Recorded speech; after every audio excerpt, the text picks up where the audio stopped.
noches, estimados colegas de la Asociación Peruana de Endometriosis, invitados nacionales, invitados internacionales. Hoy ya tenemos el gusto de iniciar nuestra sexta sesión del año, denominada Endometriosis y Adolescencia.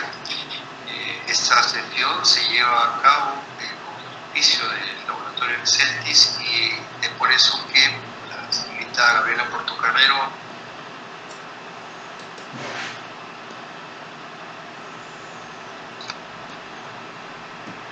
Buenas noches, estimados colegas de la Asociación Peruana de Endometriosis, invitados nacionales, invitados internacionales. Hoy ya tenemos el gusto de iniciar nuestra sexta sesión del año, denominada Endometriosis y Adolescencia. Esta sesión se lleva a cabo con el auspicio del laboratorio Exceltis y es por eso que la señorita Gabriela Portocarrero quiere darles un saludo a todos. Buenas noches, Gabriela. ¿Cómo están? Buenas noches. Mucho gusto de estar hoy presente. Soy gerente de producto de Laboratorios Exceltis y Laboratorios Exceltis quiere extenderles a todos ustedes la cordial bienvenida y el agradecimiento por participar en esta ya sexta sesión de endometriosis y adolescencia con el título del día de hoy. Quiero agradecer a Pendo, al doctor Ramos, el brindarnos la oportunidad de poder participar activamente en la educación médica continua. Exceltis apuesta también por esta educación médica continua y esperemos de que las sesiones que sigan teniendo la misma acogida, son preparadas de verdad con muchísimo cuidado y mucho profesionalismo. Quedan ustedes entonces listos ya para poder iniciar esta sexta sesión. Muchas gracias, doctor Paul Ramos. Muchas gracias a todos. A usted, Graciela, muchas gracias. Bueno, hoy día tenemos como moderador de esta sesión al doctor Edgar Bulonero. Doctor Edgar Bulonero es médico ginecobstetra y a veces es difícil presentar a alguien tan conocido por la mayoría de los que hacemos cirugía mínimamente invasiva, ya que todos hemos aprendido de él, por la mayoría de nosotros. Edgar ha sido también el servicio de ginecología, fundador de la Sociedad Peruana de Obstetricia y Ginecología Pilar Callao, pero sobre todo es un excelente profesional, un excelente amigo. Muchas gracias, Edgar, por tu participación esta noche. Dejamos en buenas manos esta sesión. Adelante. Gracias, Paul. Colegas, buenas noches. Y pidiendo disculpas a nuestro presidente, voy a aprovechar este momento para darle las gracias a todos los asistentes y a todos aquellos que en algún momento me enviaron pues sus saludos de apoyo en los momentos difíciles que tuve que pasar.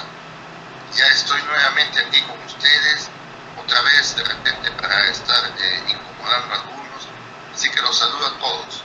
Gracias por el apoyo que me dieron cuando estuve en difícil situación y ahora que ya estamos totalmente restablecidos, creo que vamos a seguir para adelante. Quiero saludar a mi amigo Alfonso Rostornau, que también está presente desde arriba, desde el cielo. Él sí nos dejó, pero siempre ha sido él un artífice para que estas sesiones se lleven a cabo por la difusión que hacía, por estar siempre sentado en primera fila.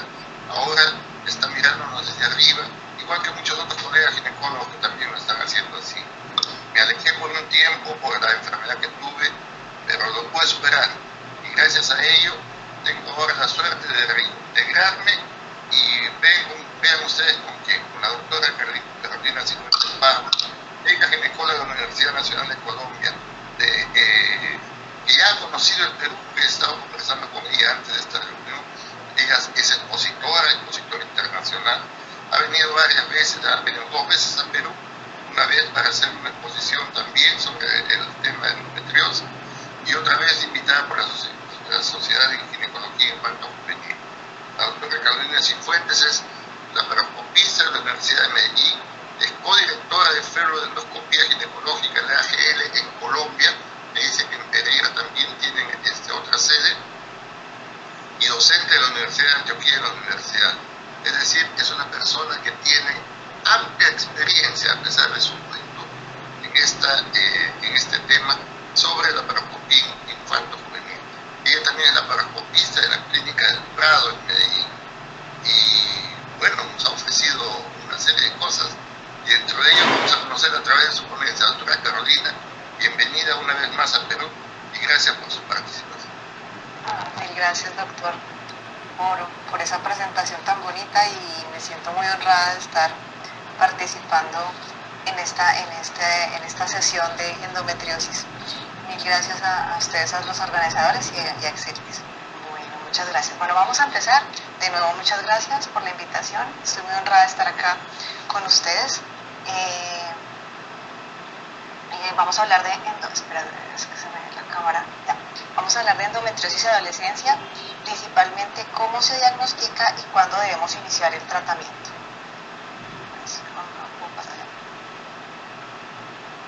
La motivación para hablar acerca de este tema es que a menudo vemos en la consulta pacientes adultas con diagnóstico de endometriosis severa que en su adolescencia ya referían dolor pélvico crónico, dismenorrea, y que este síntoma fue subestimado en ellas, no fue estudiado y no fue tratado.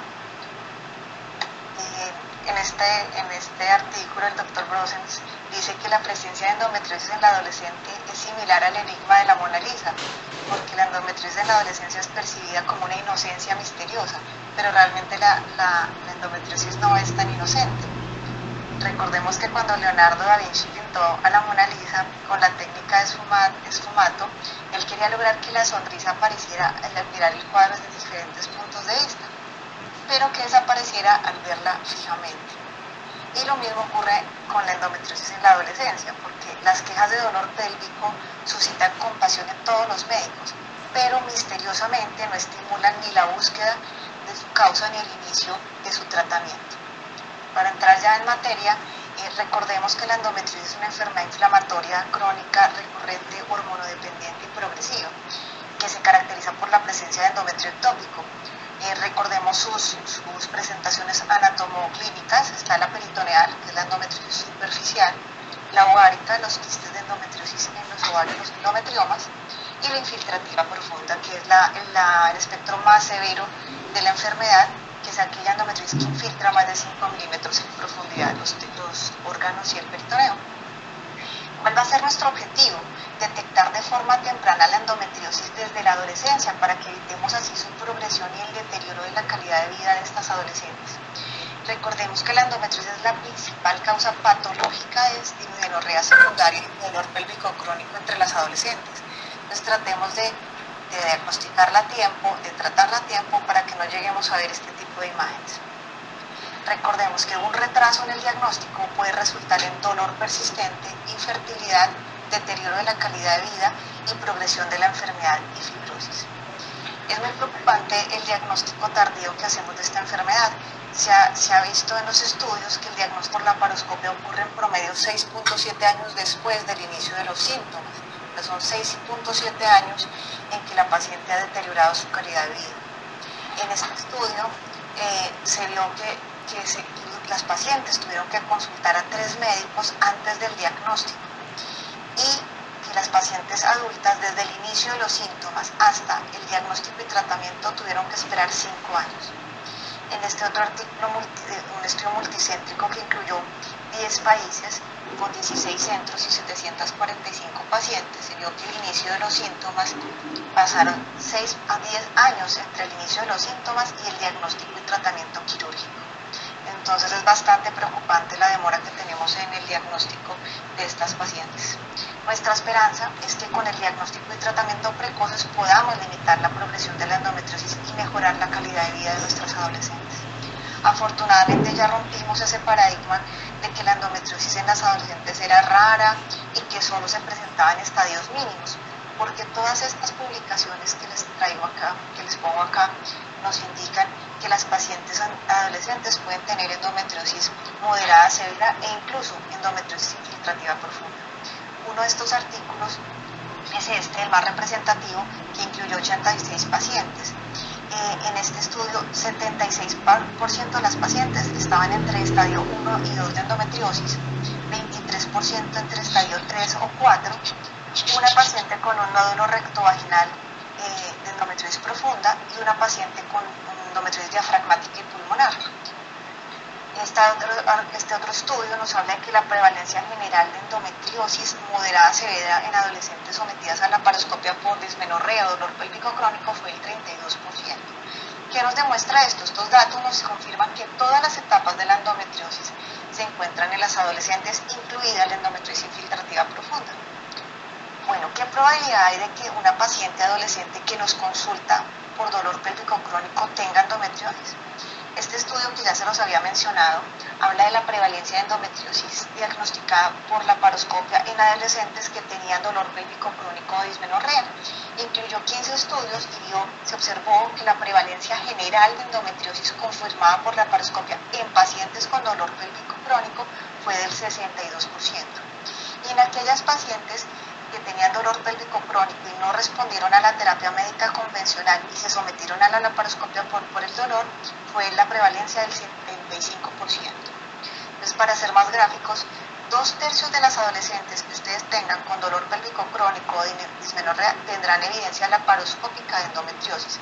Y de esas pacientes con endometriosis, 1/3 de estas pacientes tendrá enfermedad moderada grave. Sin embargo, no podemos ser creer tanto estos datos, porque obviamente sabemos que calcular la prevalencia de endometriosis en la adolescencia es difícil por muchas razones, porque pueden ser pacientes asintomáticas o porque puedan tener una presentación atípica o porque generalmente la laparoscopia solo se va a realizar en las pacientes sintomáticas y esto nos puede traer sesgos de selección. Así que la verdadera prevalencia, calcular la prevalencia verdadera de endometriosis en la adolescencia es difícil. Bueno, ¿cómo es el dolor que van a presentar nuestras pacientes adolescentes con endometriosis? Esta revisión incluyó varios artículos donde los autores nos hablaban de cómo era la presentación clínica de sus pacientes con endometriosis. Entonces vemos cómo el dolor cíclico y acíclico en este estudio de Laufer fue el más importante, en este otro el dolor cíclico, acá también. Miren, síntomas gastrointestinales se presentaron acá en un 50%, urinarios en un 52%.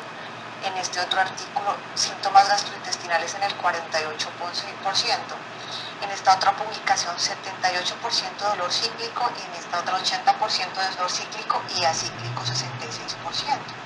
En este estudio que ya les había mencionado, es un estudio de corte longitudinal en curso que incluyó 295 adolescentes que tenían endometriosis confirmada quirúrgicamente, sería un 66% tuvieron dolor acíclico, 64% dismenorrea, sangrado abundante 44%, dolor que comenzaba desde la menarca 50%, náuseas que acompañaban el dolor pélvico, miren este porcentaje importante, 69%, las molestias gastrointestinales fueron ocasionales y las quejas geniturinarias 52%.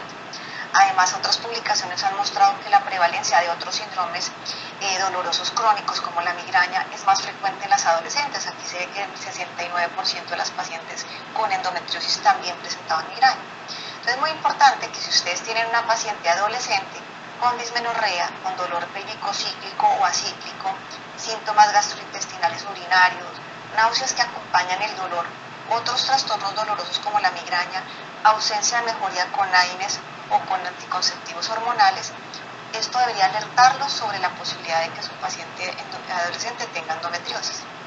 ¿Cómo vamos a llegar a ese diagnóstico de endometriosis? Ya tenemos una historia clínica, una anamnesis que nos sugiere un dolor de las características que ya mencionamos.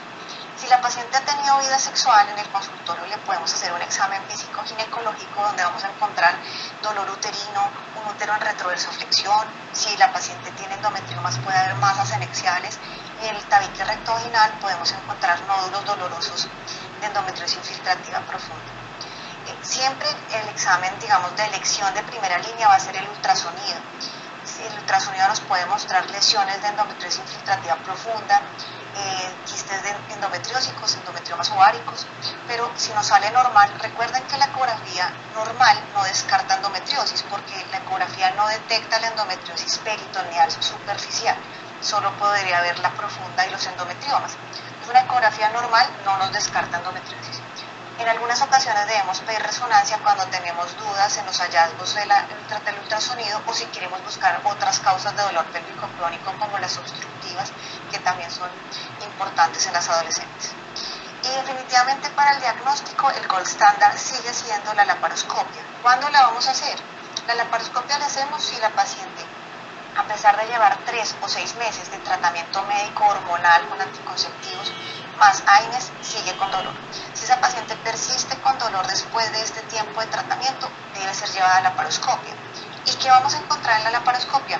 Es importante que vean estas imágenes porque a veces no pensamos que no son endometriosis, porque no tienen el aspecto típico que conocemos de las quemaduras de pólvora. Pero por ejemplo acá vemos una lesión blanqueada, estas son lesiones fibróticas blancas difusas y son de endometriosis.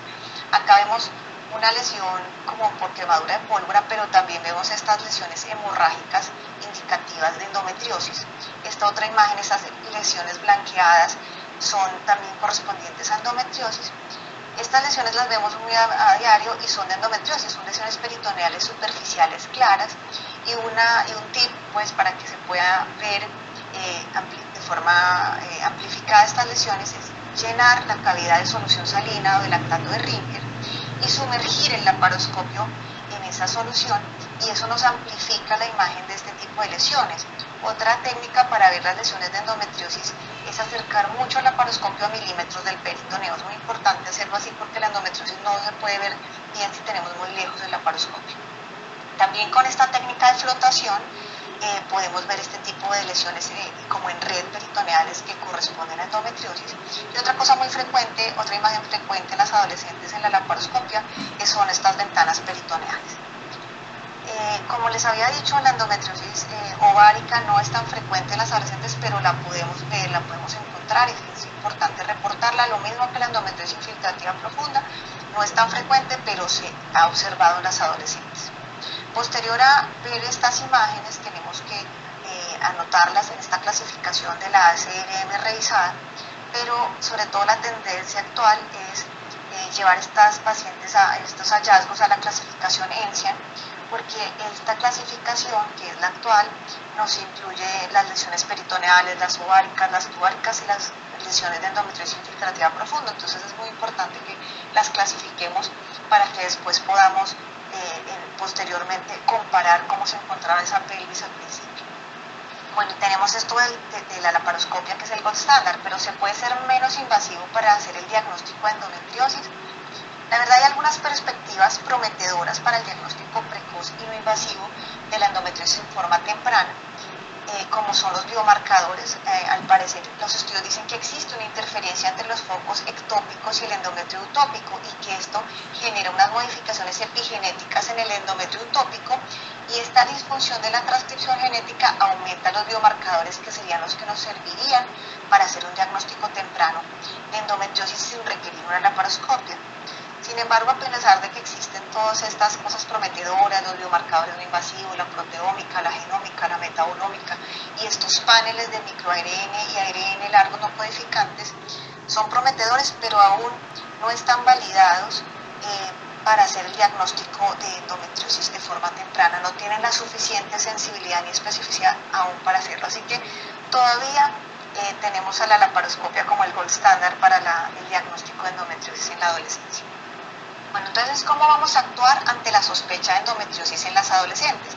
Lo más importante es crear conciencia, que motivemos a los pediatras, a los médicos generales, a nuestros colegas ginecólogos a creer en la posibilidad de que la adolescente tiene una endometriosis. Entonces, este artículo nos propone 5 reglas prácticas para el diagnóstico temprano de la endometriosis en la adolescencia. Primero, nunca subestimar el dolor. Segundo, siempre considerar la endometriosis como una posible causa de dolor pélvico crónico. Tercero, obtener una historia detallada antes de hacer paraclínicos. Cuarto, tratar el dolor con terapias hormonales, ya sea anticonceptivos hormonales combinados o progestin, y más analgésicos tipo paracetamol o AINES. Y quinto, planificar las visitas de seguimiento para reevaluar.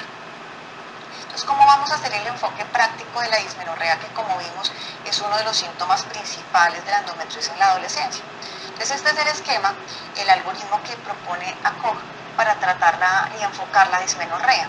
Entonces, lo primero que vamos a hacer con una paciente adolescente con dismenorrea es iniciar un tratamiento empírico, que va a ser con AINES y una terapia hormonal, ya sea progestinas o anticonceptivos hormonales combinados.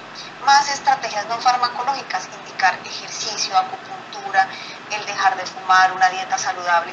Y con este tratamiento va a estar, según unos autores recomiendan que sean 3 meses, otros 6 meses. Si después de este tiempo de tratamiento la paciente tuvo mejoría, debe continuar con el tratamiento de AINES y anticonceptivos hormonales. Pero si la paciente no tuvo mejoría con este tratamiento empírico, hay que considerar una dismenorrea secundaria, hacer una buena anamnesis acerca de síntomas de una posible endometriosis y hacer una ultrasonografía pélvica. Si la ultrasonografía sale positiva para algún hallazgo, por ejemplo el síndrome obstructivo ginecológico, pues se tratará la causa de esta dismenorrea secundaria según sea el caso. Pero si nos sale una ecografía, una ultrasonografía totalmente normal, acordémonos que esto no nos descarta la posibilidad de endometriosis superficial y peritoneal, así que debemos considerar ante una ecografía normal un manejo interdisciplinario del dolor pélvico crónico, una laparoscopia y considerar la posibilidad de endometriosis. Vamos a hablar detalladamente de este esquema. En 3 pasos vamos a tratar la dismenorrea de nuestras pacientes. Primer paso, como dijimos, iniciar terapia empírica hormonal 3 a 6 meses más AINES. ¿El objetivo cuál es? Disminuir la producción de estradiol ovárico y por ende el dolor. Nuestro segundo paso es que hacer una laparoscopia si no hay mejoría con este tratamiento. Entonces, como ven, no vamos a retrasar más el tratamiento, sino que si la paciente a 6 meses de tratamiento empírico no hay mejoría, se debe hacer un diagnóstico definitivo con la laparoscopia. Y el tercer paso es prevenir la recurrencia. Después de operar, siempre debemos tener a esta paciente en un mantenimiento hormonal con anticonceptivos hormonales combinados o progestinas, y este tratamiento debe ir hasta la menopausia para evitar la recurrencia de la enfermedad. Entonces vamos a ver detalladamente esto. Entonces nuestro primer paso, AINES más terapia hormonal 3 a 6 meses. Es cierto que tanto la dismenorrea primaria como la secundaria pueden responder bien a esta terapia, o sea que a la paciente se le quite el dolor con la terapia hormonal no quiere decir que la paciente no tenga endometriosis, pero sí este enfoque nos puede ayudar a mejorar los síntomas y la calidad de vida de la paciente y a de pronto evitarnos una laparoscopia. Con respecto a los AINES, ¿qué dice la evidencia? Cochrane en el 2015 dice que pueden ser efectivos para el tratamiento de dismenorrea primaria. Para el dolor específico de dolor pélvico asociado a endometriosis no fueron los estudios concluyentes. Sin embargo, las sociedades como ACOG y la ESRE recomiendan el uso de AINES en la dismenorrea asociada, el dolor pélvico asociado a endometriosis, y recomiendan que debe iniciarse antes del inicio de la menstruación y durante la misma. Bueno, con respecto al tratamiento hormonal, acordémonos de tener en cuenta las pautas del CDC y de la OMS, de los criterios de elegibilidad médica de los anticonceptivos, porque podemos tener pacientes que tienen contraindicada la terapia hormonal, sobre todo los estrógenos. Hay que hacer una buena anamnesis, que la paciente no tenga trombofilias, migraña con aura, que es la que contraindica el uso de estrógenos, u otras condiciones que nos contraindiquen el uso de ciertos anticonceptivos. La primera línea para hacer este primer paso de AINES y terapia hormonal van a ser los anticonceptivos hormonales combinados. ¿Qué dice la evidencia de ellos? Cochrane en esta revisión del 2018 nos dice que no hay pruebas suficientes de la efectividad de los anticonceptivos hormonales combinados versus placebo y otros para el dolor pélvico asociado a endometriosis, pero hace falta mucha evidencia. Esta otra revisión, que incluyó 9 estudios aleatorizados y 9 observacionales, nos dice que los anticonceptivos hormonales combinados son efectivos para el dolor pélvico crónico asociado a endometriosis. Sin embargo, estos datos son de baja calidad. Nos recomiendan que preferir el uso continuo de los anticonceptivos hormonales combinados versus el cíclico para tener mejores resultados en dolor. De los anticonceptivos hormonales combinados tenemos varios tipos: las píldoras anticonceptivas, el anillo vaginal, la inyección anticonceptiva y el parche. Bueno, si la paciente tiene contraindicación para esta primera línea de anticonceptivos hormonales combinados, podemos usar las progestinas. El mecanismo de acción es similar, incluye la deshidralización y atrofia de los implantes endometriósicos. Los que tenemos disponibles como progestinas son estos. En la parte oral tenemos el dienogés, el acetato de medroxiprogesterona, la noretesterona. Nosotros en Colombia no tenemos esta hormona. El nomegestrol, el isoestrel, la ciploterona sola y la drospirenona.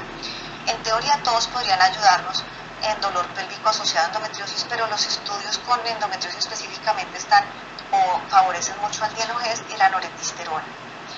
Con respecto a los implantes subdérmicos como el de tonorgestrel, el problema de pronto un poco es que a veces las pacientes hacen spotting o sangrado errático, algunas entran en amenorrea, pero las que no, podemos tener un difícil control del ciclo para lograr lo que queremos, que es la amenorrea y disminuir dolor.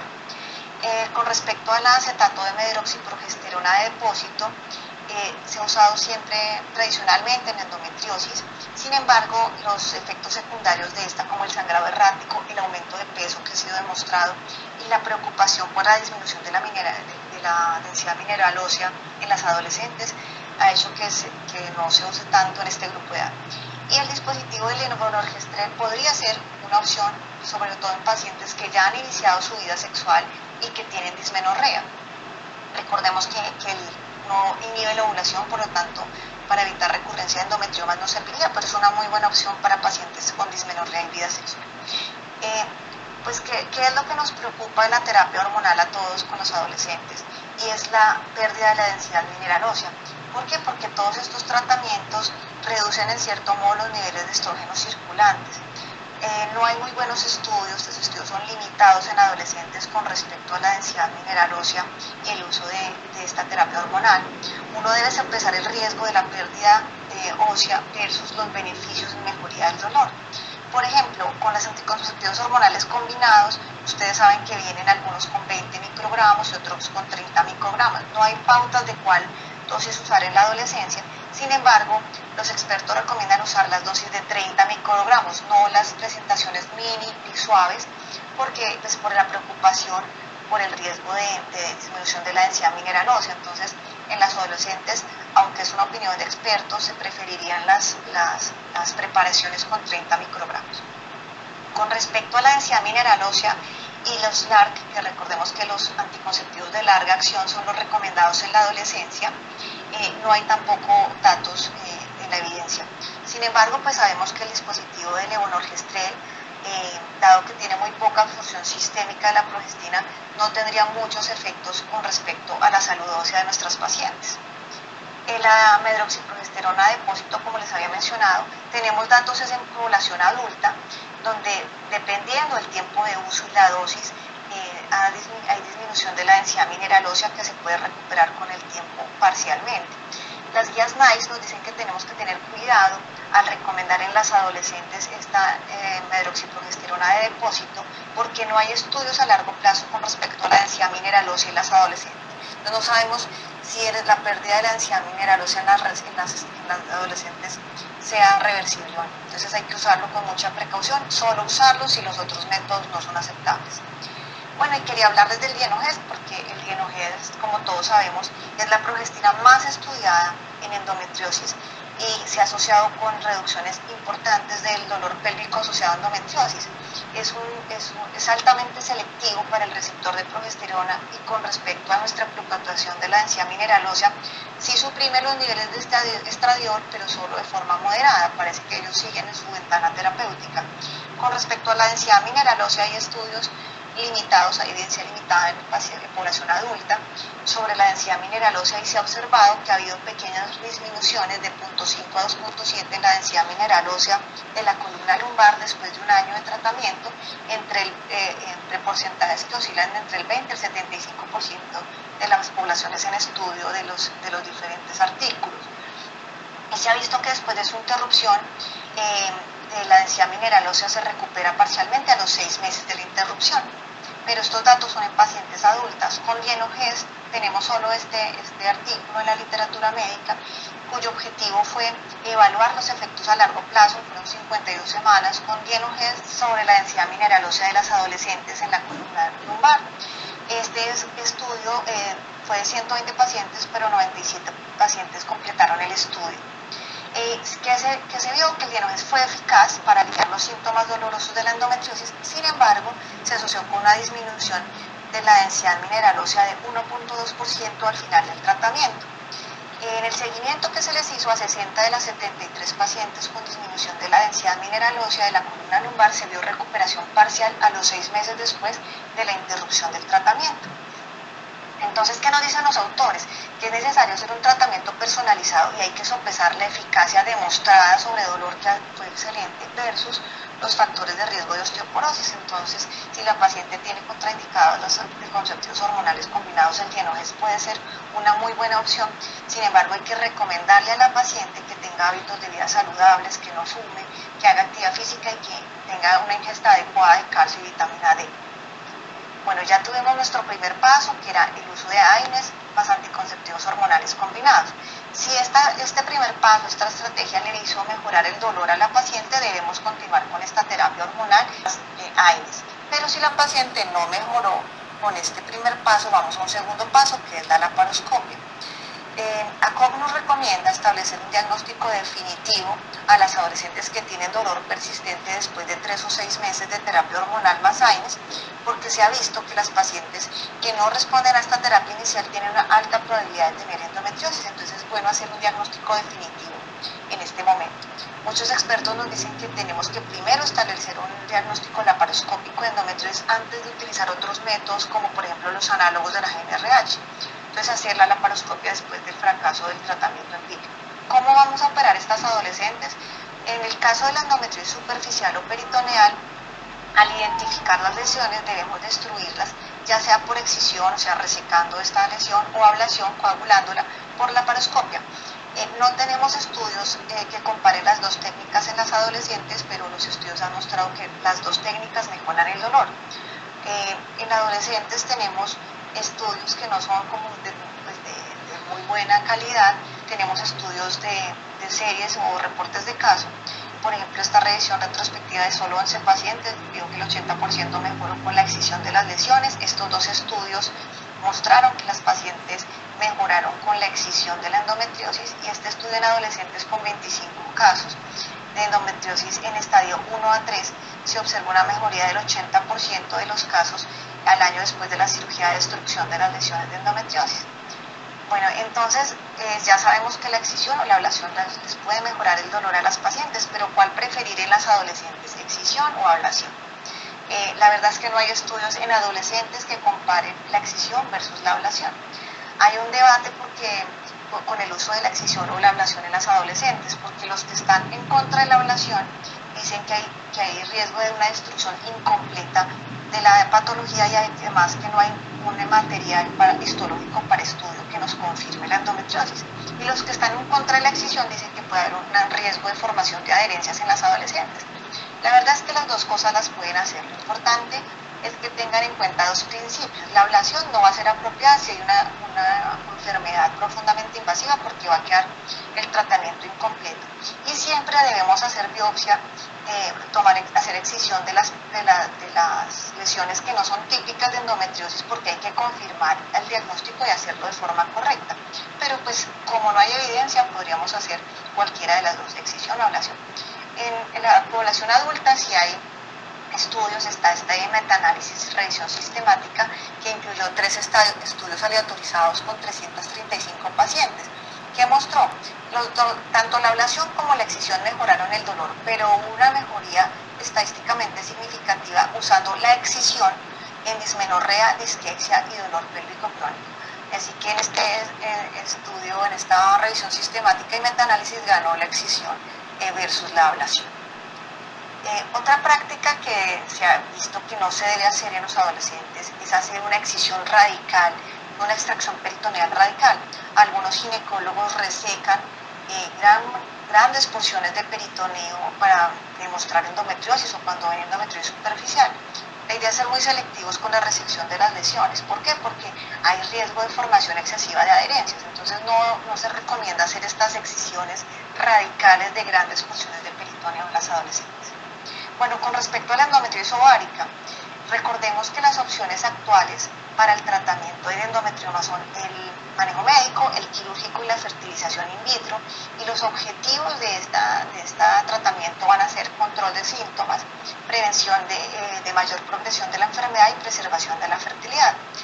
Ha sido un tema de debate la cirugía de los endometriomas, hacer la cistectomía, la excisión de la cápsula. ¿Por qué? Porque sabemos que como beneficios la cistectomía de los endometriomas ováricos mejora el dolor, mejora las tasas de embarazo espontáneo y además nos da una muestra para patología para detectar una malignidad inesperada. Pero sabemos que la cirugía de los endometriomas también tiene un riesgo de dañar la reserva ovárica que ya está dañada per se por el hecho de tener un endometrioma. Entonces, dado este debate, podríamos proponer, por ejemplo, un tratamiento médico hormonal si en la ecografía, en el ultrasonido, la paciente no tiene una imagen sugestiva de malignidad, sino es un endometrioma típico, y si esta imagen es menor de 4 centímetros, uno podría iniciarle un tratamiento médico con los agentes que ya hablamos, anticonceptivos hormonales combinados o progestinas. Y si después de un tiempo, ya hablamos 3 o 6 meses, persiste el dolor o el endometrioma crece, esa paciente debe ser llevada a cirugía. ¿Cuál es la técnica de elección en endometriosis ovárica? La cistectomía, o sea, la resección de la cápsula del quiste del ovario, del endometrioma, es la técnica preferida para de elección con mejor evidencia para extirpar los endometriomas. Esta es la evidencia que muestra que la excisión laparoscópica del endometrioma ovárico, o sea, la cistectomía, produce mejores resultados en control del dolor, en control de recurrencia, versus solamente abrir el quiste, drenarlo y hacer ablación de esta pared. Entonces, la técnica de elección sigue siendo la cistectomía. Este es como el flujograma que nosotros utilizamos en la clínica del Prado, que fue publicada en la Mínimamente Invasiva este año, y nos muestra que si la paciente tiene un endometrioma con signos de malignidad, va a cirugía previa congelación de ositos, pero si no tiene signos ecográficos de malignidad y tiene dolor, y el tamaño es mayor de 3 centímetros, se hace congelación de ositos, si se puede, y hacer la cistectomía del ovario. Pero si el tamaño es menor de 3 centímetros, le podríamos proponer a la paciente un tratamiento médico con anticonceptivos hormonales combinados o progestinas. Si la paciente mejora el dolor, podemos continuar este tratamiento. Pero si la paciente persiste con dolor, pues idealmente hacer congelación de ositos y cistectomía del ovario. Lo más importante de la cirugía es que sea una cirugía cuidadosa, evitar la eliminación de tejido ovárico normal, porque pues esto va a repercutir en la reserva ovárica de un ovario que ya estaba comprometido per se, su reserva ovárica, por tener un endometrioma. Entonces, ser muy cuidadosos en la disección. Otra cosa importante en la cirugía de endometrioma en las adolescentes es usar la hemostasia de forma selectiva, no hacer exceso de la energía en estos ovarios, porque podemos comprometer la reserva ovárica y eso está confirmado por la evidencia. Preferir hacer una sutura hemostática o usar matriz hemostática, pero usar con mucha precaución la energía. Y lo otro muy importante es, como dice este artículo de Ludovico Meuzzi, lo importante no es la canción, sino el cantante. Sea cual sea la técnica que ustedes utilicen para resecar un endometrioma, es mejor que sea hecha por operadores expertos. Se ha demostrado que el daño ovárico está inversamente relacionado con la experiencia del cirujano. Entonces, siempre que esta cirugía la hagan personas expertas y entrenadas. Esto ya lo había dicho, para mujeres jóvenes que tengan deseo de fertilidad, lo ideal, si se puede, sería hacer una congelación de ositos antes de la cirugía de endometrioma. Por último, tenemos la endometriosis infiltrativa profunda. Como les había dicho, no es tan frecuente en las adolescentes, pero la podemos ver.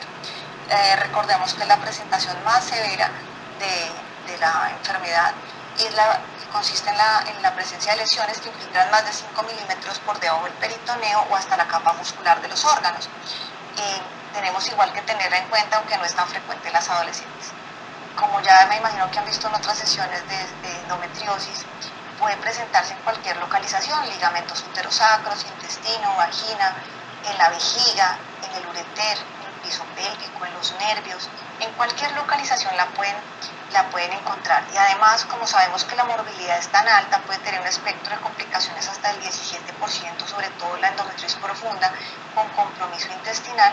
Nosotros siempre proponemos a las pacientes que tengan dolor, inicialmente tratamiento médico. No las llevamos de una vez a cirugía, sino que proponemos un tratamiento médico.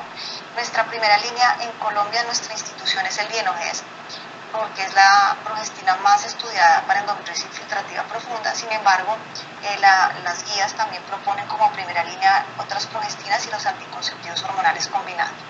Si la paciente no tuvo mejoría con este tratamiento después de 4 meses y sigue con una escala visual análoga del dolor mayor o igual a 7/10, la paciente debe ir a tratamiento quirúrgico.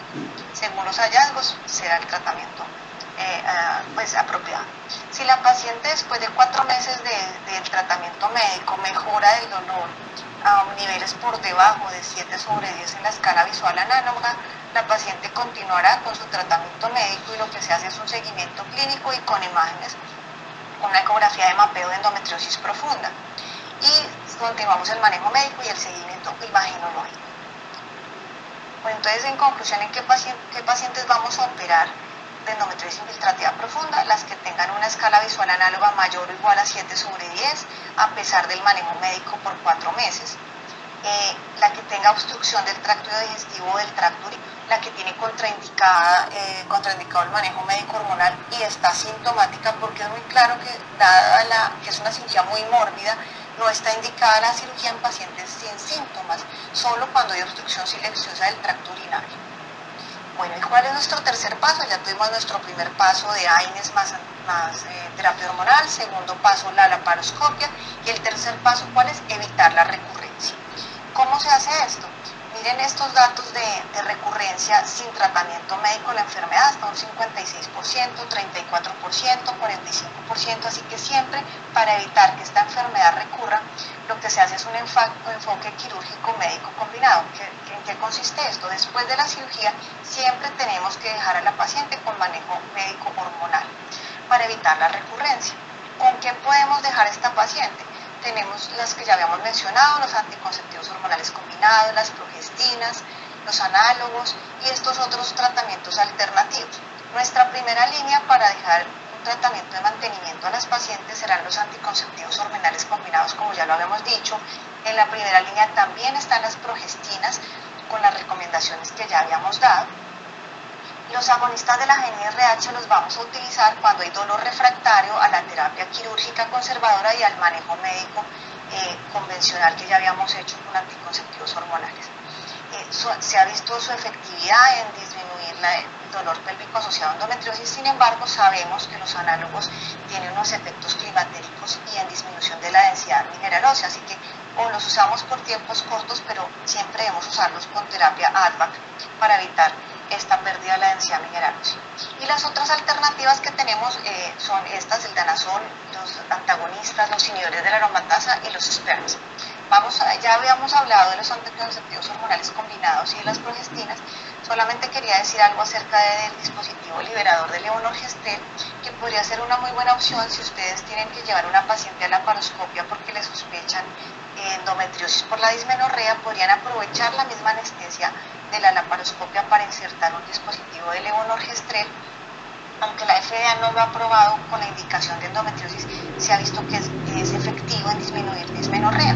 Tenemos acá este estudio en adolescentes con el dispositivo intrauterino de levonorgestrel, incluyó 18 pacientes adolescentes entre 14 y 22 años que tenían endometriosis confirmada por patología. Fue un estudio de corte retrospectivo y el Mirena fue puesto en el momento del diagnóstico quirúrgico o después, y se observó que una disminución significativa del dolor a los 3.8 a 4.8 meses después de la inserción. Entonces podría ser una muy buena opción para poner en el momento de la cirugía de endometriosis de la laparoscopia con la misma anestesia para evitar el dolor de la inserción. Bueno, los análogos, les había mencionado los análogos en los adolescentes, que solo los vamos a usar si hay dolor refractario a la terapia quirúrgica conservadora y a la terapia hormonal que ya habíamos instaurado con anticonceptivos hormonales combinados o progestinas. Si se usa al menos 6 meses, recuerden que siempre tienen que ir con terapia ADVAC. Solo se deben usar después de la finalización de la formación del hueso, o sea, nunca los usen en niñas menores de 17 años. Los análogos, estos son los que están disponibles en el mercado, estos son las agonistas y estos son los antagonistas. Yo creo que han oído hablar mucho también del Elagolix, no hay estudios en adolescentes, pero sería una alternativa. Acá están los esquemas de terapia ADVAC que deben utilizar si usan estos análogos de la GnRH. Después de completar la terapia con los agonistas, que puede ser 6 meses, lo ideal sería pasar de nuevo a la paciente al anticonceptivo hormonal. Pero si la paciente va a recibir de forma prolongada los análogos de la GnRH, entonces siempre debemos considerar hacer estudios para evaluar la densidad mineral ósea, si va a ser después de más de un año lo que vamos a utilizar. Bueno, les había hablado de algunos agentes alternativos está el danazol. La verdad es que el danazol ha entrado en desuso porque tiene unos efectos androgénicos irreversibles, indeseables, pero podría ser útil, por ejemplo, en los pacientes transgénero que no tienen inconveniente con estos efectos androgénicos. Se ha usado de pronto en endometriosis profunda, pero en las presentaciones vaginales para evitar estos efectos androgénicos sistémicos. Los inhibidores de la aromatasa se usan solamente en casos refractarios, o sea, se usan en combinación con los anticonceptivos hormonales que estemos usando o en combinación con las progestinas o los análogos que estemos usando en aquellas pacientes que tienen dolor pélvico asociado a endometriosis refractario o otro tratamiento médico o quirúrgico. Entonces se usan en combinación, no solos y solo en casos refractarios. Esta es la literatura que lo respalda. Los SPERMs realmente pues no hay muy buena evidencia, y menos en adolescentes. Hay algo de evidencia con mifepristona que alivia dismenorrea con estudios de calidad moderada, pero el resto de SPERMs no hay evidencia suficiente para recomendarlos en endometriosis. Bueno, en resumen, acordémonos, con nuestros adolescentes con dolor pélvico crónico, dismenorrea, que nos sugiera endometriosis, montarlas empíricamente en un manejo hormonal, ya sean anticonceptivos hormonales combinados o progestinas, más AINES por 3 a 6 ciclos. Y si no hay mejoría, la paciente va a la paroscopia. Y siempre debemos darles tratamiento médico posterior hormonal para evitar la recurrencia. Entonces, ¿qué quiero que se lleven para su casa? Primero, que si una paciente adolescente tiene dolor pélvico cíclico o acíclico, debemos considerar la posibilidad de endometriosis. Que aunque los estadios 1 y 2 vimos que son los más frecuentes, hay evidencia de endometriosis avanzada en la adolescente y tenemos que considerar esto. Y que cuando el tratamiento médico inicial de la dismenorrea fracasa, está indicada la laparoscopia y no la debemos postergar por más tiempo. Se debe continuar con un tratamiento médico posterior a la cirugía para evitar la recurrencia. Muchas gracias, estoy dispuesta a sus comentarios y preguntas si las tienen. Doctora Carolina, la verdad es sumamente complacido, agradecido por su exposición. Era tal como lo imaginaba. Usted nos ha puesto en evidencia muchos temas que de repente por el día a día lo dejamos pasar y después tenemos que asumir nuestras propias consecuencias. Yo recuerdo gracias.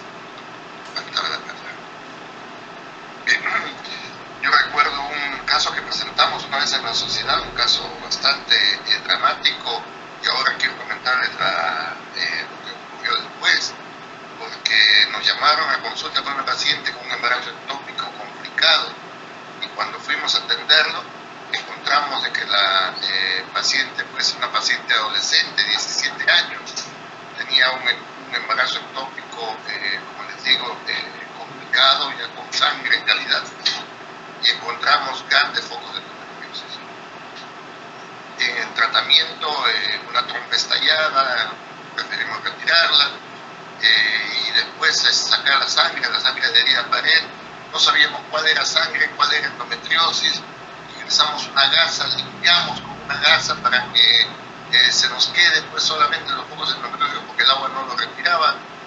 Retiramos los pocos focos endometriósicos que teníamos la seguridad que pudieran ser retirados, y lo retiramos algo decepcionado de la cirugía. Comentamos que debía ser intervenida posteriormente. La paciente fue intervenida posteriormente ya en un hospital mediante el sistema SIS, y aparentemente los resultados tampoco fueron buenos. Fue intervenida un año después. Es decir, una paciente que ya tenía diagnóstico de endometriosis, una paciente que ya habíamos nosotros comprobado lo que tenía, se retardó el tratamiento, de repente por problemas económicos, pero esa paciente sigue todavía en tratamiento porque ya tiene dolor pélvico crónico refractario a todo. Por ahí hasta se le ha planteado histerectomía. Y precisamente sobre ese tema yo quisiera que usted me resuelva algunas dudas personales. Tengo acá preguntas de los colegas que se los voy a explicar también, pero disculpen el abuso de que me aproveche mi función para empezar haciendo algunas preguntas. Han habido pacientes en las cuales se les ha dado pues el tratamiento médico, el tratamiento empírico para dolor pélvico crónico. Se ha sospechado cada vez más de endometriosis, no se ha encontrado alguna evidencia firme. Las pacientes han pasado a laparoscopía y en laparoscopía los colegas nos las han referido posteriormente también, porque nos han dicho de que ya le hicieron laparoscopía y no encontraron nada. Hemos revisado el caso, hemos vuelto a tratar médicamente y otra vez hemos ingresado a la laparoscopía. Tienen en cuenta que son pacientes sumamente jóvenes. Yo supongo que en su país también la sexualidad y la maternidad está siendo cada vez más precoz, como está haciendo acá. Pacientes de 16 años, 17 años. Y hemos entrado a la laparoscopía y hemos tenido pues que ser muy acuciosos para buscar los tipos de lesiones. Lo que usted mencionó respecto a hacer una pequeña piscina con líquido es bastante importante, porque nos ayuda no solamente que nos aumente un poquito más la imagen, sino que nos quite el brillo que a veces nos puede dar en la laparoscopia, en la pared.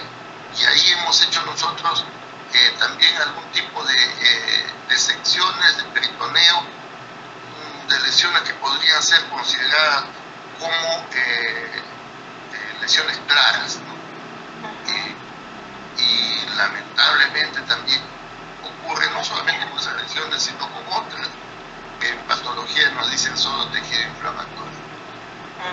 Podemos considerar esta respuesta del patólogo, tejido inflamatorio del peritoneo, como una posibilidad de endometriosis, o simplemente nos quedamos en nada. Pues pueden ser muchas cosas, ¿no? Muchos colegas, como usted me dice, subestiman algunas lesiones peritoneales y dicen la laparoscopia está totalmente negativa, y estas lesiones que son atípicas no le toman biopsia y pues pueden pasar por alto. Pero el diagnóstico de patología sí es el definitivo, o sea, sí tiene que informarnos la hemosiderina, pues, la patología y la histología de informe algo inflamatorio no nos confirma endometriosis. Hay algunas publicaciones que hablan de hacer, cuando ven la laparoscopia totalmente negativa, de hacer biopsias al azar en el fondo de saco de Douglas y han encontrado endometriosis microscópica. Pero de todas formas, lo que decíamos, de pronto esto también favorece las adherencias en la paciente, entonces eso no está avalado todavía en las adolescentes. Las adolescentes sí podemos considerar que sea una endometriosis microscópica, continuarles con el tratamiento médico apropiado para la endometriosis y además considerar otras causas de dolor pélvico crónico. Tenemos que hacer una anamnesis y mirar cosas que se relacionan con la endometriosis, otros síndromes dolorosos pélvicos como el síndrome vesical doloroso, síndrome miofacial, síndrome de intestino irritable. Todos esos síndromes dolorosos se relacionan en un 80%, o sea, el 80% de las veces la paciente con dolor pélvico crónico tiene más de una causa de dolor. Entonces, si vemos una laparoscopia negativa, pueden ser dos cosas: o que subestimamos lesiones que sí eran de endometriosis, o que la paciente tiene otras causas de dolor que no hemos dado. O sea, había que empezar a mirar qué otro síndrome doloroso pélvico crónico tiene la paciente. Entonces eso es lo que, ahí es donde dice la COP, consideren un staff interdisciplinario para valorar otras causas de dolor pélvico crónico. Entonces serían esas dos cosas: la invitación, como dice usted, doctor, a mirar esas lesiones atípicas y tomarles biopsia, y a mirar otras causas de dolor pélvico crónico asociadas. Gracias, doctora. Ya que habló usted de las posibles adherencias, en su exposición también nos mencionó de este problema que podría generarse entre la decisión de las lesiones y la fulguración de las mismas. Cuando se quieren fulgurar las lesiones, existe el láser, que ya lo estamos teniendo cada vez más acá en Lima, pero en muchos lugares no contamos con el láser y solamente contamos con estos electrodos. La pregunta sería: ¿preferible láser o preferible electrodos? ¿Preferible monopolar o preferible bipolar? ¿Preferible monopolar o tipo de electrodos? No hay estudios que diferencien entre hacer la ablación con monopolar o bipolar o con láser. La idea es la destrucción de la endometriosis, no importa con qué se haga la discusión está entre si se hace excisión, ya sea con cualquier método, o ablación. porque no hay estudios en adolescentes. Tenemos esa revisión sistemática reciente que incluyó estos 3 estudios aleatorizados, pero son en población de adultos. Y ellos por la excisión no, digamos que no importa, porque en un estudio fue con láser, en el otro fue con bipolar. No importa cómo se haga, porque todavía no hay, digamos, no tenemos evidencia, no es que de pronto sí es uno mejor que otro, pero no hay evidencia que nos informe que la excisión con láser versus monopolar versus bipolar tenga alguna ventaja. En las adolescentes sí dicen problemas de las adherencias, pero lo importante sí es que si uno ve una lesión atípica, sí hay que biopsiarla, sí hay que hacer la excisión, nada que hacer, porque uno no puede ni etiquetar a una paciente como endometriosis si no la tiene, o de pronto perder esa paciente y no seguirla manejando como una endometriosis y que progrese la enfermedad. Entonces, lo que se dice es, si hay lesiones atípicas, es mejor hacerles excisión, así sea adolescente. Y si hay lesiones profundas, obviamente no conviene hacer una ablación, hay que hacer una excisión de ese tejido. Pero sí, doctor, no hay estudios en adolescentes que nos comparen los tipos de energía. Solo dicen que excisión o ablación, no dicen con cuál método sea mejor. Bien, doctor, acá hay preguntas del auditorio. En relación a las evidencias, la endometriosis viene aumentando en las adolescentes, estadísticamente hablando, o es solamente porque se está descubriendo más por los avances en la investigación? Sí, yo creo que no la veíamos. Como les decía yo, veíamos estas lesiones atípicas e informábamos laparoscopias normales. No, yo creo que no lo habíamos estudiado porque estaba subestimado y porque como para calcular la prevalencia es muy difícil, por lo que yo les decía, solo vamos a hacer laparoscopia las sintomáticas. Entonces no sé si estamos creando más conciencia o ha aumentado la endometriosis. Yo pienso que es que no lo sabíamos diagnosticar, no lo pensábamos y éramos muy escépticos con esta entidad de las adolescentes. Yo creo que es que no lo estábamos buscando y ahora sí. Así es. Acá tenemos otra pregunta del auditorio. Dice, ¿hay lugar para la aspiración y uso de sustancia esclerosante bajo guía ecográfica como tratamiento de endometrioma en adolescentes? Pues la verdad es que no se recomienda el drenaje ecográfico porque hay mucha recurrencia de endometriomas. Entonces, en la adolescente uno trata de ser muy conservador y si el manejo médico no fue eficaz es hacer de pronto la cistectomía. Todavía no hay otra técnica, ha habido muchas técnicas tratando de disminuir ese riesgo de disminución de la reserva ovárica. La técnica de los 3 pasos, bueno, pero la verdad es que todavía la evidencia no puede recomendar otra técnica diferente a la excisión con la evidencia que hay. Y no se recomienda el drenaje ecográfico de los endometriomas por el alto riesgo de recurrencia que tienen estos. Hay otra pregunta que tiene importancia vista la preocupación de algunos ginecólogos y más que nada de los padres. Nos dice, ¿a partir de qué edad se puede dar anticonceptivos en las adolescentes por sospecha de endometriosis? Pues se ha visto que el dolor de endometriosis puede ser desde la menarca. Cuando hay una dismenorrea primaria, generalmente, digamos en la dismenorrea primaria, generalmente el dolor se da en los ciclos ovulatorios. Cuando es dismenorrea secundaria endometriosis, puede dar dolor desde la menarca. Entonces, lo que hay que ver es la severidad de los síntomas, ¿cierto? Si la paciente tiene disminuida su calidad de vida, hay ausentismo escolar, debemos darle la terapia empírica desde la edad que ella presente esta alteración, estos síntomas de dolor pélvico crónico intenso. Lo que tenemos que ver es con qué agente darlo. Acuérdense que yo veo mucho la tendencia en algunos ginecólogos acá en Colombia, no sé allá, a dar presentaciones suaves o mini, que son las que tienen 20 microgramos de estradiol. A esas niñas tan pequeñas tenemos que darle presentaciones de 30 microgramos de estradiol. Entonces, por el tema de la densidad mineral ósea. Entonces, sí tenemos que solucionarle el problema a estas niñas con la terapia empírica, pero entonces hagámoslo con anticonceptivos hormonales combinados con dosis de 30 microgramos de estradiol. A menos que lo tenga contraindicado, ¿cierto? Por alguna entidad médica que tenga, pero sí hay que actuar haciendo esa terapia a la edad que ectópico, pues no es que haya una edad. Así es. Esto está contestando ya varias preguntas del auditorio y yo estoy tratando de juntar varias en una sola también para que podamos ser participantes todos, ¿no es cierto?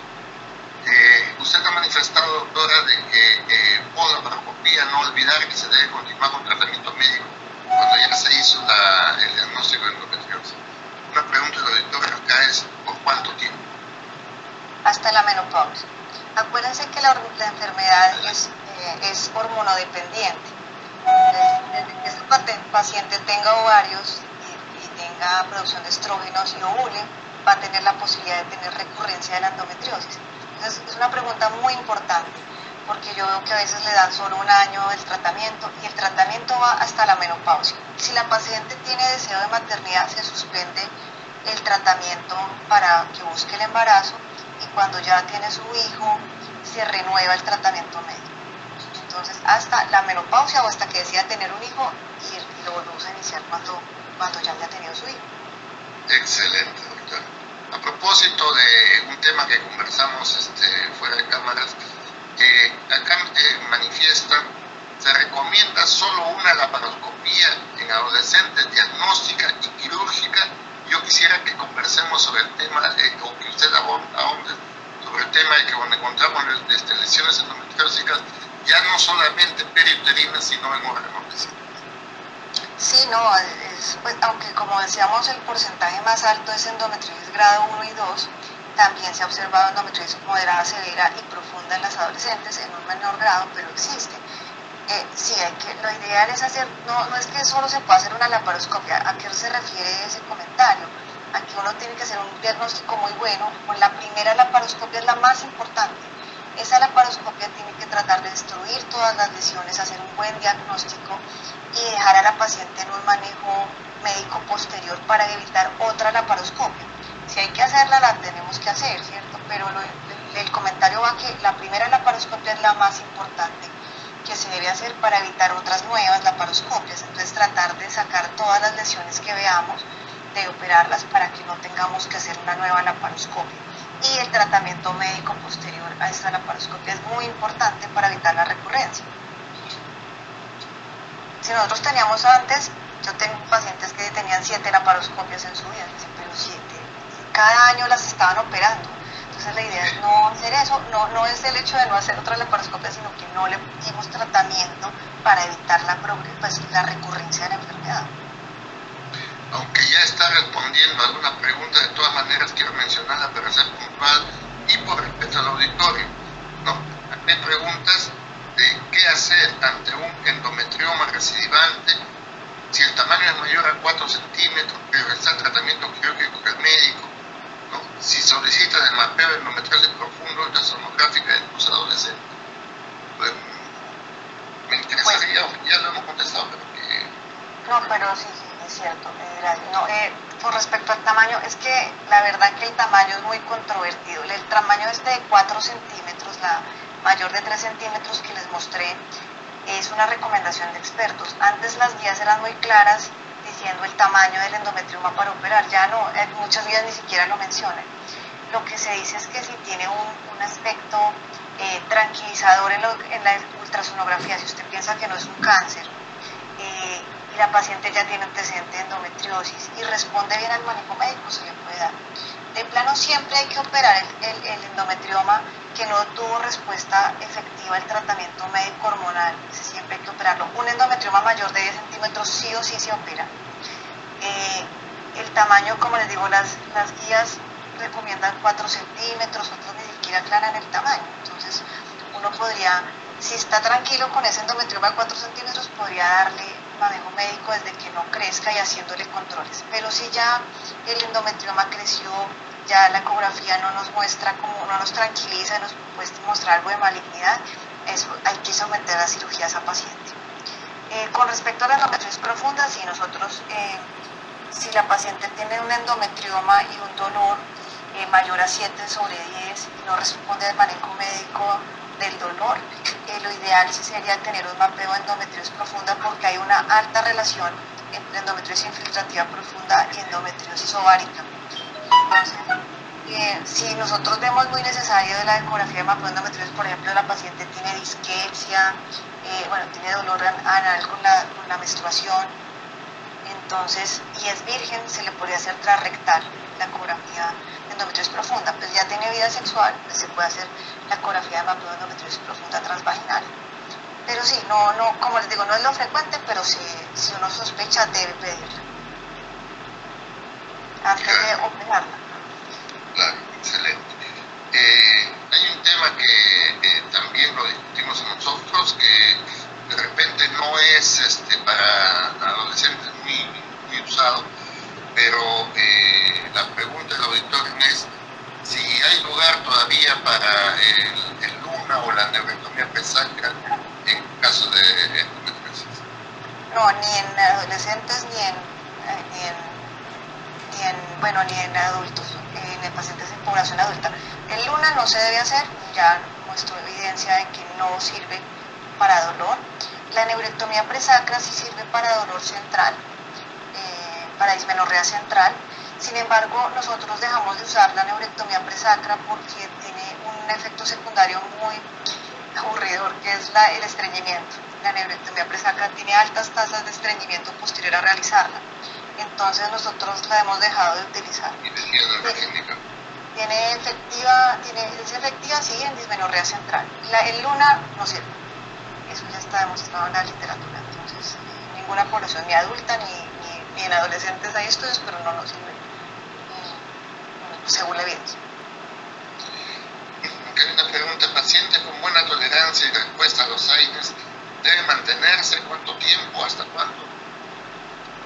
No, pues si tiene buena respuesta, se debe continuar. Obviamente los AINES, el problema es el uso prolongado, pero solo se usan en los 5 días, digamos, del periodo, ¿no? Antes de que inicie el sangrado y esos 5 días en el mes. Si tiene buena respuesta con los AINES, seguirlos hasta siempre, ¿no? Puede seguir el tratamiento con AINES.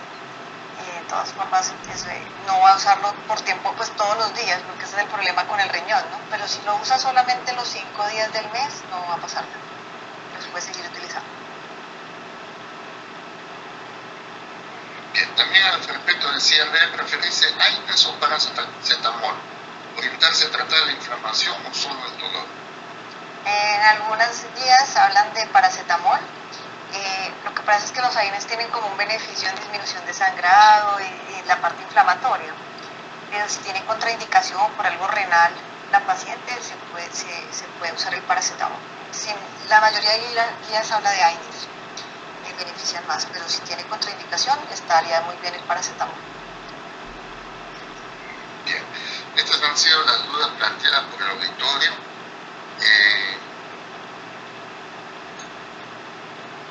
Van a haber siempre opiniones a tratar, a debatir en este aspecto. Es un tema difícil, doctor, porque realmente no hay buena literatura en muchos temas, así que esto que digo hoy puede ser mentira mañana, ¿cierto?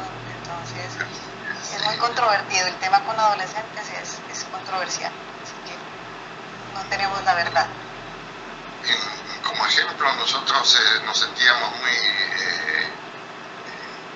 satisfechos de que presentamos un tema de endometriosis mediante la laparoscopía, cuando cirugía laparoscópica todavía no llegaba a Perú, sino solamente en la laparoscopía óptica, y lo presentamos en la sociedad, y en esa presentación también estaba el doctor Pacheco, conocido por nosotros como autoridad en nuestro país, y él presentó sus temas de endometriosis muchos años antes de lo que yo presentaba, del año 72, 73, ella lo tenía antes estudiar endometriosis y se sigue estudiando hasta la fecha. Yo quisiera saber si el doctor Paul Ramos de repente tiene alguna inquietud más o desea ya dar por concluido el tema. Ay, doc, está. No tiene audio, no se le parece. Bueno, he estado, como todos, disfrutando de la excelente revisión de la doctora Cifuentes. Yo quería, de todas maneras, que haga un comentario, porque usted dijo que las estadísticas mencionan que los resultados son inversamente proporcionales a la experiencia. Es decir, Sí, o sea, los resultados quirúrgicos. sí, o sea, la reserva ovárica. Entre más Ah. experto el operador, va a cuidar más la reserva ovárica. Claro, y ahí venía mi comentario, entonces ¿cuándo uno va a hacer experiencia? Ah, no, Si no la haces la residencia... no, el mentor le va diciendo a uno despacito. Pues el fellow o el residente va a ser las manos del cerebro del profesor que le va a enseñar eso. Entonces, a lo que me refiero es que a veces los endometriomas son operados, por ejemplo, por la parotomía o en lugares que no tienen experiencia. Nosotros pues tenemos en nuestra clínica fellows residentes y ellos los operan, pero están bajo nuestra supervisión y les decimos cómo hacerlo. Pero hay centros que o le hacen oforectomía, porque lo he visto, le hacen oforectomía a las pacientes adolescentes, no son conservadores. Sí, es más eso, como que hay un centro de experiencia que lo haga, que sepa que la reserva ovárica es importante ahí. O veo varios totalmente quemados con la energía bipolar, que es como si le hubieran hecho una oforectomía. Entonces, cuando están en un sitio en que se actualizan, saben, bueno, no tengo que usar la energía excesivamente, tengo que ser cuidadoso con la disección. Entonces se hace, no, claro que tienen que entrenarse. Yo soy docente, así que estoy de acuerdo con que lo hagan ellos, pero sí bajo la supervisión y con estas recomendaciones. Últimamente, Poli, si me permites una acotación a lo que acaba de mencionar la doctora. Nosotros insistimos mucho, sobre todo con los colegas en capacitación, no se aprende la paroscopía. Cuando empiezan a hacer la paroscopía, yo les digo, sus primeras cirugías deben ser, y de repente con la oposición del doctor Paul Ramos, que tiene una posición sine qua non, yo les digo, empiecen con ligaduras de trópolis. Pero muchos ingresan a hacer las paroscopías diagnósticas por dolor pélvico. Y ahí es cuando se está perdiendo muchas veces, y por eso yo pedía que los videos pasen a la oficina para revisarlos, porque de repente ellos hacían su diagnóstico, decían, no hay ninguna evidencia, y nosotros en el video estábamos viendo que habían focos de endometriosis, que habían endometriosis rojas, endometriosis blancas, que habían acúmulo de vasos, y que simplemente no tenían todavía el expertise necesario para hacer ese diagnóstico. Por eso es la importancia, no solamente de que lo discutamos acá en las sociedades, sino que en nuestros centros de trabajo, en nuestros hospitales, como lo hace la doctora en su fellow, donde esté siempre un médico con experiencia que esté monitoreando. Mira, más que nunca se ha actualizado la frase primo non nocere.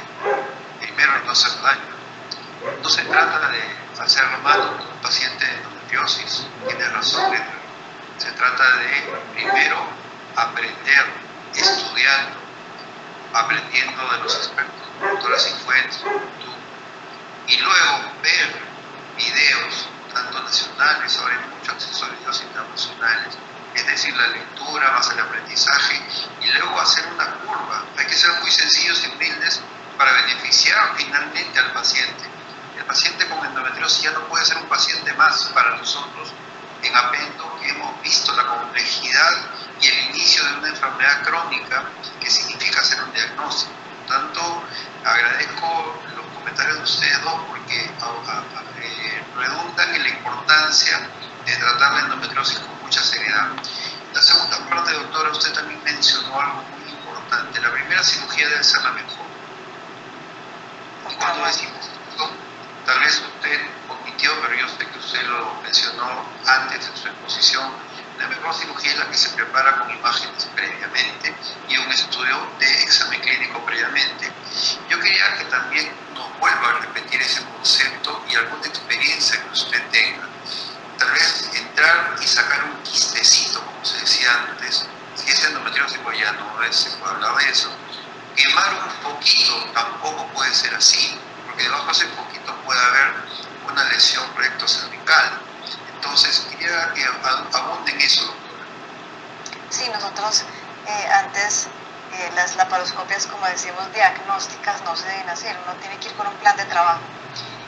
Si tenemos sospecha de endometriosis infiltrativa profunda, por lo menos en nuestro centro siempre solicitamos una ecografía de mapeo de endometriosis, porque la ecografía sí puede ver la infiltración de la endometriosis profunda intestinal. Nosotros en la laparoscopia uno ve, cuando entra, ve un montón de adherencias y no puede ver el grado de infiltración hasta qué capa del intestino entran los nódulos de endometriosis infiltrativa profunda, lo que sí pueden ver las imágenes.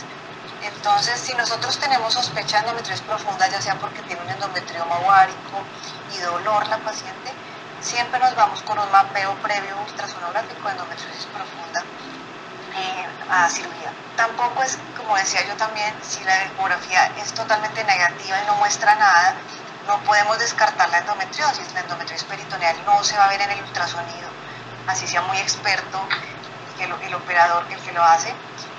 Pero sí tenemos, cuando tenemos la sospecha de endometriosis infiltrativa profunda, siempre tenemos que ir con un mapeo previo de endometriosis profunda.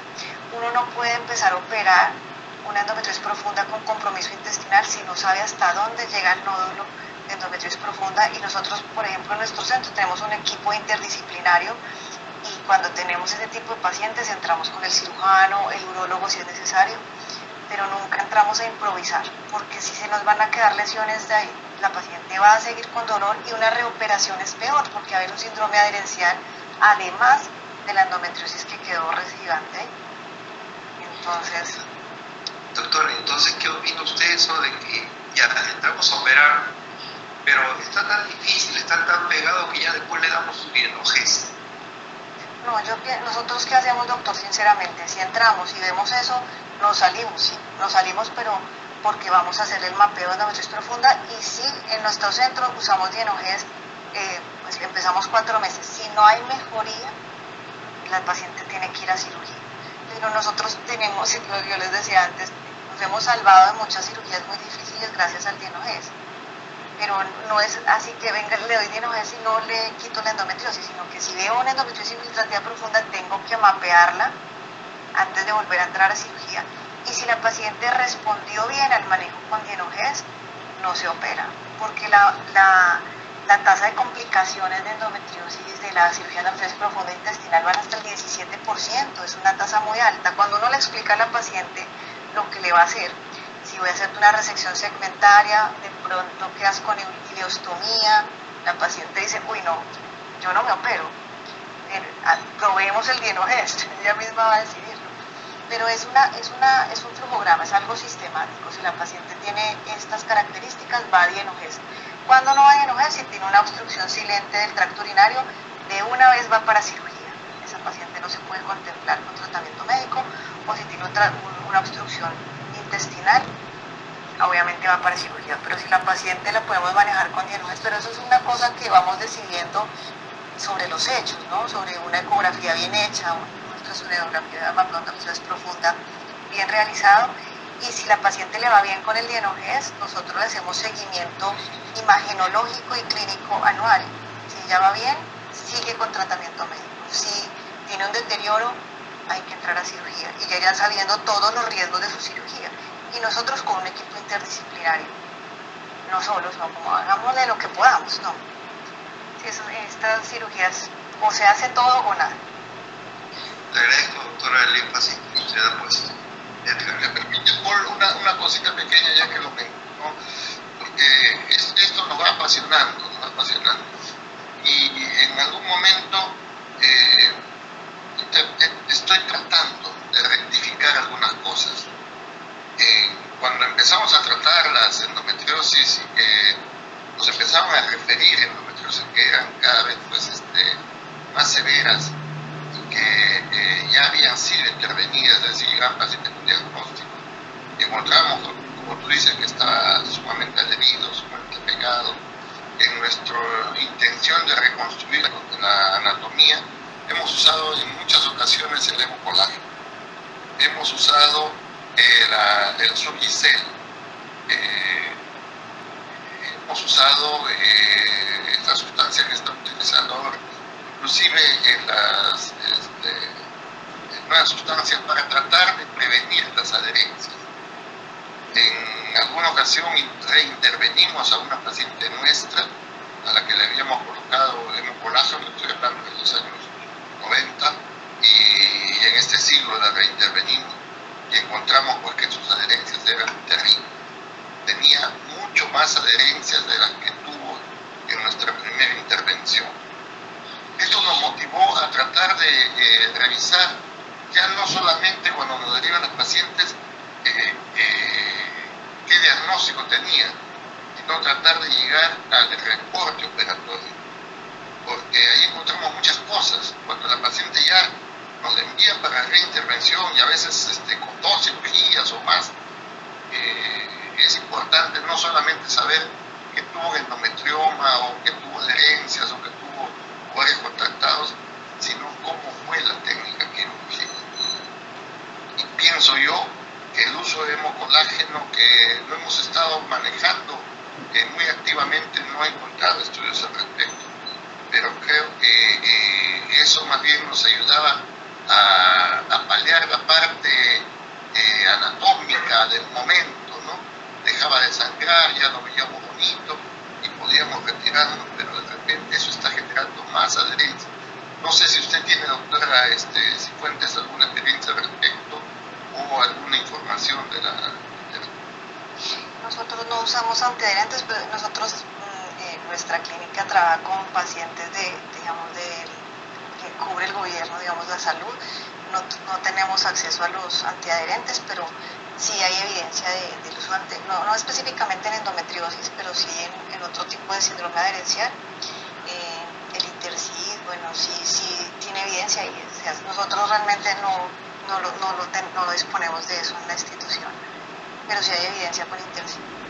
Lo cierto es que, bueno, que quería decir otra cosa al doctor Ramos, es que si nosotros entramos a la laparoscopia o cualquier colega y no se siente capaz de hacer, es mejor que no haga nada, ni un testecito y le dejo el dienógeno, nada, deje su quietico y se sale. Yo, pues de verdad, doctor, nosotros no tenemos experiencia en los antiadherentes, doctor Edgar, pero sí hay evidencia para el tercero. Muy bien, yo creo que ese tema más adelante.